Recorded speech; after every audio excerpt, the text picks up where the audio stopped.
Welcome to my YouTube channel.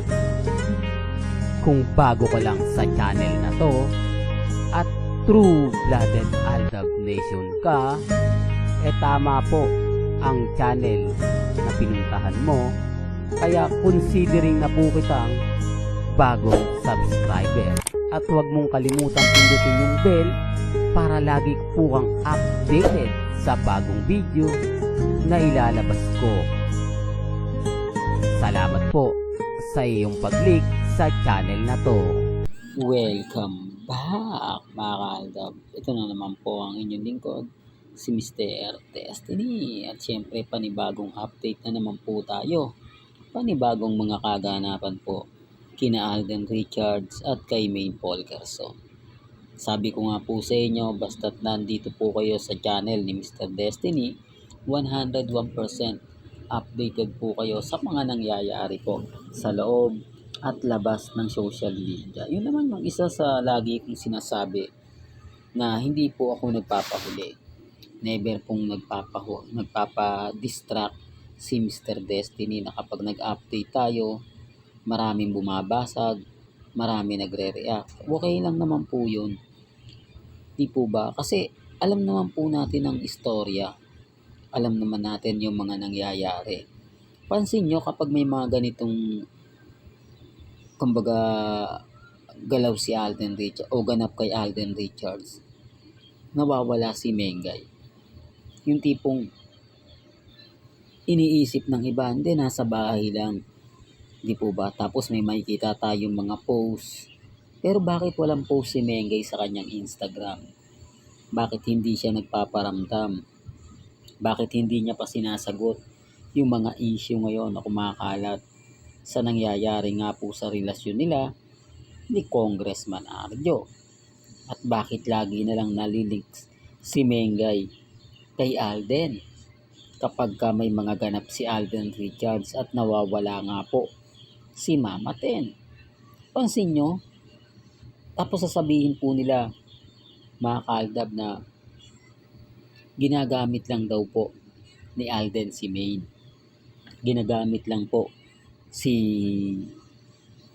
Mengay para lalong umangat ang karir ni Alden Richards. Nanggagamit lang po daw si Richard Polkerso. Common sense na lang po at for the record lang po. Si Alden po sikat na po siya. Maaaring siya po yung gamitin. Maaaring idikit lagi ang pangalan ni Alden.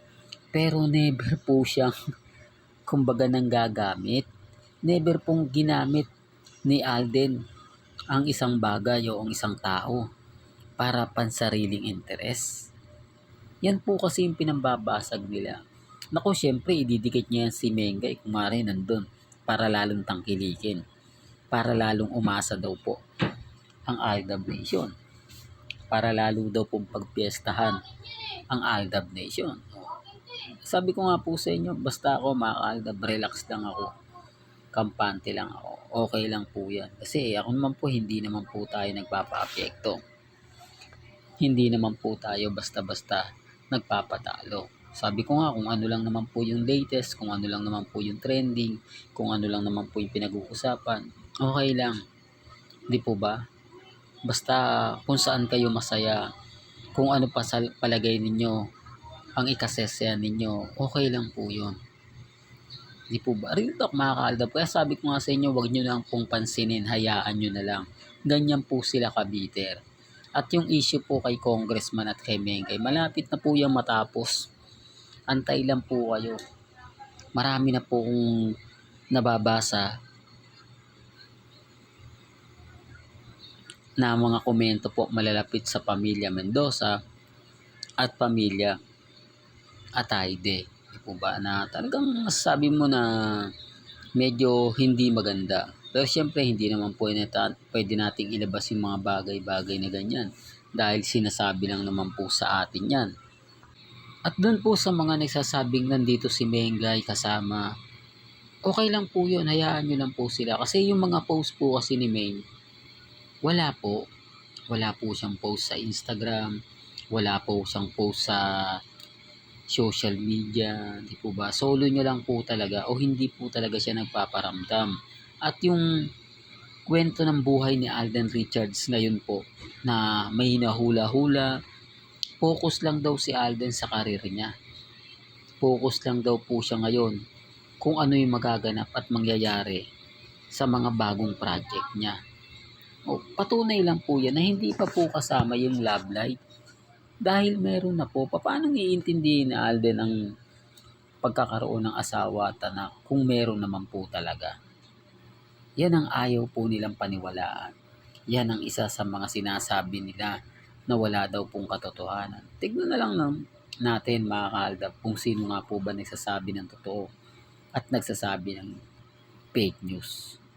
Ang importante lang naman po mga kaaldab maging updated kayo.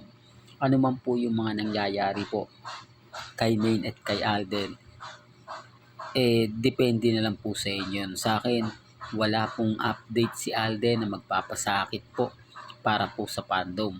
Walang post si Mengay na sinasabi po nila, inedit lang po nila yon. Alam po kasi natin na kapag merong mga ganitong ganap at kapag may mga bagay-bagay na kailangan, naandito lagi si Mengay para sumuporta kay Mr. Paul Crazon. Diba? Real talk mga kaaldab. Kaya nga po maraming affected kapag nawala po tayo at hindi nga po tayo nakapag-update. Marami pong tuwan-tuwa. Marami nakikipagpiesta. Huy, walang post, walang video si Mr. Destiny. Baka nataubuhan na. O di kaya nagpalit na ng content. O di kaya kumbaga iniiwan niya na yung mga delulot kulto. Di po ba? Ganyan naman po sila eh. Kapag wala kang post, wala kang update, sasabihan ka ng ganyan. Pero alam nyo naman po mga kaaldab na never po tayong magbabago. Never ko po kayong iiwan. Yan naman po yung isa sa lagi kong sinasabi sa inyo. Na kapag Aldab Nation po talaga, hindi po tayo magbabago. Diba? 101% hindi ko po kayo iiwan. At wala pong iwanan hanggang sa dumating po ang tamang panahon. Diba? Kaya nga sabi ko sa inyo, relax lang po kayo, maging matatag, maging kampante. Hanggang dito na lang po ang ating latest updates. Kaya kung gusto niyo pa po ng pinaka-latest at sariwang update, abay tumutok lang po kayo dito po sa channel ni Mr. Destiny para updated kayo sa mga bago at sa mga latest na i-upload po natin maya-maya lang. Kaya kung bago ka lang sa channel na to at isa kang true-blooded Aldab Nation na nagmamahal kina Mengay at Isoy, tama po ang channel na pinuntahan mo, kaya consider na po kitang bago subscriber. At huwag mong kalimutang i-share ang mga video po natin sa mga mamis, sa mga titas, at sa mga senyor. Hanggang sa muli, salamat po sa panonood at pakikinig.